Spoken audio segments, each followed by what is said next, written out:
इसरो के वैज्ञानिकों ने दबाया चंद्रयान-3 का आखिरी बटन। चंद्रयान-3 उतरने लगा चांद की धरती पर।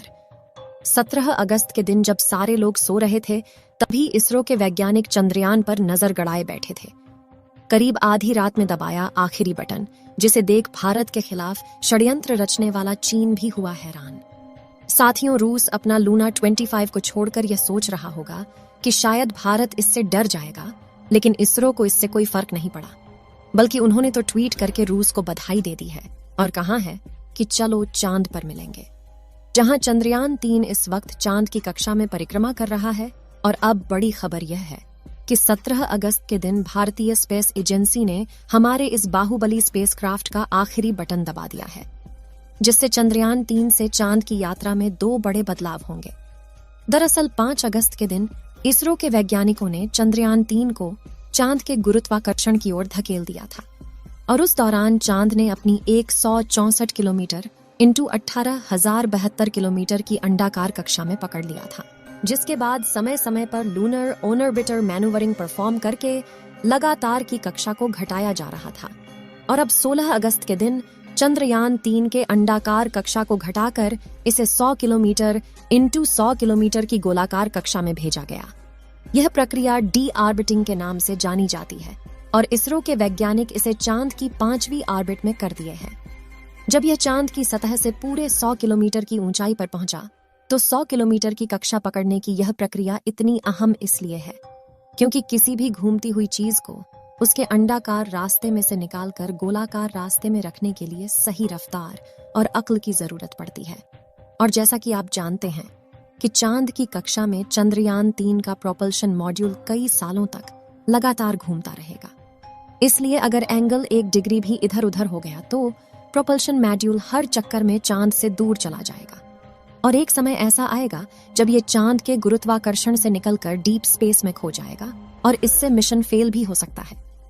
इसलिए इसरो के वैज्ञानिकों ने इस प्रोसेस के लिए तगड़ी प्लानिंग किया था। 16 अगस्त के दिन चंद्रयान-3 के इंजन का बटन दबाया गया, जिससे इंजन अलग होकर सुबह 8:38 से 8:39 के बीच में 5वीं कक्षा बदल चुका है। 100 इंटू 100 किलोमीटर की ऑर्बिट होगी। ध्यान देने वाली बात तो यह है कि इस प्रोसेस के सभी स्टेप पहले से ही चंद्रयान-3 के आर्टिफिशियल इंटेलिजेंस सॉफ्टवेयर में फिट कर दिए गए हैं। यानी अगर धरती से कोई चूक हो भी जाती है तो आर्टिफिशियल इंटेलिजेंस इसे अपने आप ही ठीक कर लेगा। दोस्तों, यह काम कितना मुश्किल है आप उसका अंदाजा इसी बात से लगा सकते हैं कि रूस का लूना 25 स्पेसक्राफ्ट 16 अगस्त के दिन चांद की कक्षा में पहुंच गया है। यानी धरती से चांद की पहली कक्षा तक के सफर को चुटकियों में करने वाला रूस चांद की पहली और 5वीं ऑर्बिट तक पहुंचने के लिए रूस का लूना अगले 5 से 6 दिनों तक चक्कर काटता रहेगा। अब चंद्रयान-3 की बात करें तो आज 16 अगस्त के दिन 100 किलोमीटर के ऑर्बिट में धमाकेदार एंट्री करने के बाद हमारा चंद्रयान कक्षा में कुछ दिन आराम से चक्कर लगाएगा। लेकिन उससे पहले 17 अगस्त को इसी कक्षा में चक्कर लगाते हुए चंद्रयान-3 का प्रोपल्शन मॉड्यूल इसके लैंडर मॉड्यूल से अलग हो गया। साथियों, इस प्रोसेस को करने के लिए स्पेसक्राफ्ट के दोनों हिस्सों को जोड़ने वाले हुक खोल दिए गए, जिसके बाद पिछले हिस्से की रफ्तार धीरे धीरे कम की जाएगी ताकि आगे वाला हिस्सा अपनी कक्षा में आगे बढ़ जाए और बिना किसी नुकसान के दोनों हिस्से अलग हो जाए।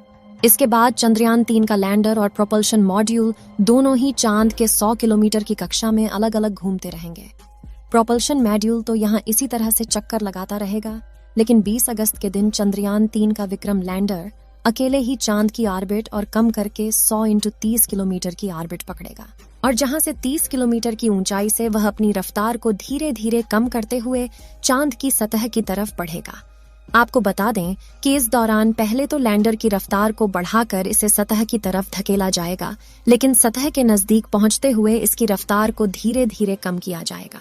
दोस्तों, लैंडिंग के दौरान चंद्रयान-3 के विक्रम लैंडर की रफ्तार कई हजार किलोमीटर से घटाकर सिर्फ 7.2 किलोमीटर प्रति घंटा कर दी जाएगी, जो काम इसमें लगे लेजर एल्जीमीटर और लेजर डॉपलर की मदद से किया जाएगा, जिससे यह चांद की सतह को छूते ही रफ्तार से आने वाले प्रेशर की वजह से टूटकर बिखर न जाए और चांद की सतह पर सॉफ्ट लैंडिंग कर पाए।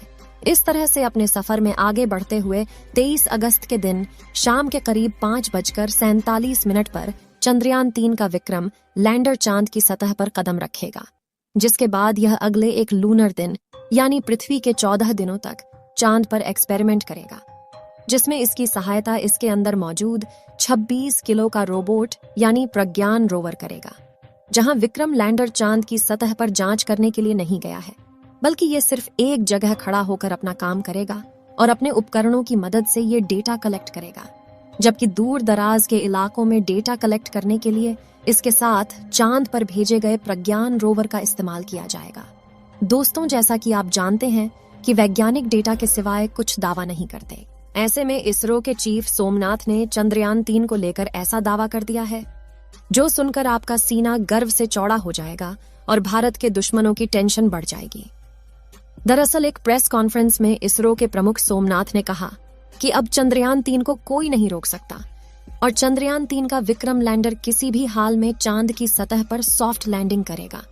आगे उन्होंने बताया कि अगर चंद्रयान के 2 इंजन बंद भी हो जाते हैं या सारे सेंसर का काम करना बंद हो जाता है, तो भी यह चांद पर लैंड करेगा, क्योंकि चंद्रयान-3 को इस तरह डिजाइन किया गया है कि यह लैंड करके ही दम लेगा, यानी यह एक साथ कई फेलियर झेल लेगा अगर इसका एल्गोरिथम काम करता रहा और प्रोपल्शन मॉड्यूल ठीक से चलता रहा तो इसका चांद पर उतरना तय है।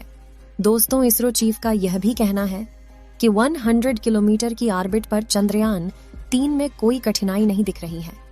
सिर्फ एक समस्या है, पृथ्वी से लैंडर के स्थिति का सही अनुमान लगाना। इसका सही माप लगाना बहुत महत्वपूर्ण है। ऐसा इसलिए क्योंकि उस वक्त विक्रम लैंडर पृथ्वी से काफी ज्यादा दूर होगा और इतनी दूरी पर उससे संपर्क बनाए रखकर रियल टाइम में ट्रैकिंग करना काफी मुश्किल होता है। दरअसल साउथ पोल चांद के डार्क साइड में आता है, जहां सिग्नल ब्रेक होना एक आम बात है और सिग्नल टूटने पर यान गड़बड़ा जाता है। साथ ही उसी वजह से पिछले मून मिशन यानी चंद्रयान-2 में चांद की सतह से 2.1 किलोमीटर की ऊंचाई पर इसरो के चंद्रयान-2 से संपर्क टूट गया था और वह चांद की सतह पर क्रैश लैंड कर गया था।